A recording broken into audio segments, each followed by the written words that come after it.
What I'd like to do here is I'd like to start a series where we go through the Catechism. Now, why would you need videos about the Catechism, confirmation stuff? Well, let's say, for example, you're going to a confirmation class and you miss one of the days, you're sick or whatever, and you miss a day on the fifth commandment, and the teacher just doesn't have time to go back and teach the fifth commandment. Well, hopefully I've made a video eventually that talks about the fifth commandment, that talks about what the Bible says about the fifth commandment, what we believe about the fifth commandment as Christians, particularly from the Lutheran perspective, things like that. Or maybe you're just interested in knowing more about the Christian faith, the Lutheran perspective of the Christian faith, that sort of thing. Maybe this video will be helpful for you for that. Or maybe you're a parent and you want to teach your kids. Now, confirmation, catechesis, that means teaching. Catechesis was traditionally expected to be done by the parents, not by the pastor, not by a Sunday school teacher, but by the parents. And the pastor would help out with anything that the parents needed help teaching. But it was primarily the role of the father and the mother to teach the kids the basics of the Christian faith. So that's kind of what this is.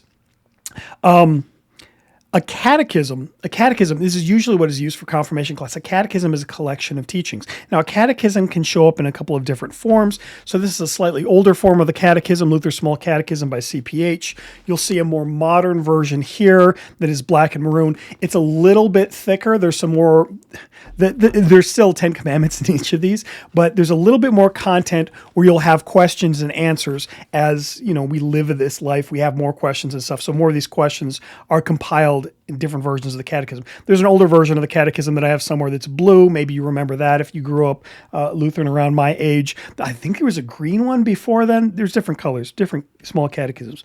Anyway, so the beginning part is a part that usually that is the main focus, where you've got the 10 Commandments, the Apostles' Creed, the Lord's Prayer, baptism, the Lord's Supper, and confession and absolution. In addition to that, the table of duties, which kind of talks about your responsibility as a Christian, like how you fit in as a Christian, what your responsibility is. So in addition to that, so that's the stuff that's going to be at the beginning of a catechism book, one of these books here. It's also probably going to be the stuff that's available online if you go for like a Luther Small Catechism online, like the free version or the app or whatever is going to have those. It's basically going to be things like, what is the first commandment? What does this mean? And it's got those answers, but it doesn't have all of like the specific questions and answers in the end.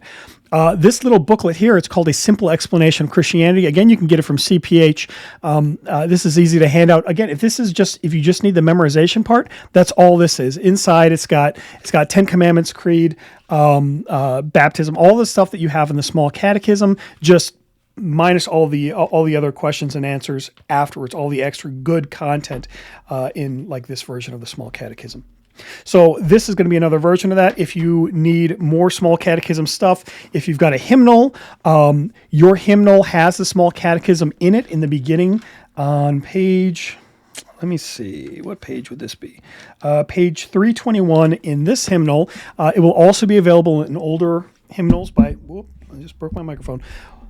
Older hymnals by CPH will also have the catechism in it. If you have a Book of Concord, if you go on the Book of Concord online, this has a Small Catechism in it, as well as the Large Catechism and a bunch of other books and stuff.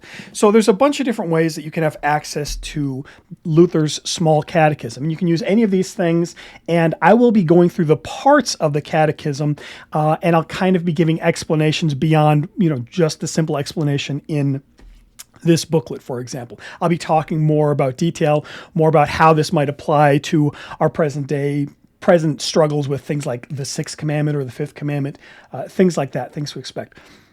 So that should be kind of an explanation about like, what is the catechism? Why might you use the catechism to learn things as a Christian, to learn more about the Lutheran faith, or you missed a confirmation class lesson, something like that, or you want to teach your kids. Let me see, what else do I need to say about the Small Catechism? The Small Catechism was designed to be memorized. In fact, there's like songs. You can sing the Small Catechism if you want to memorize it.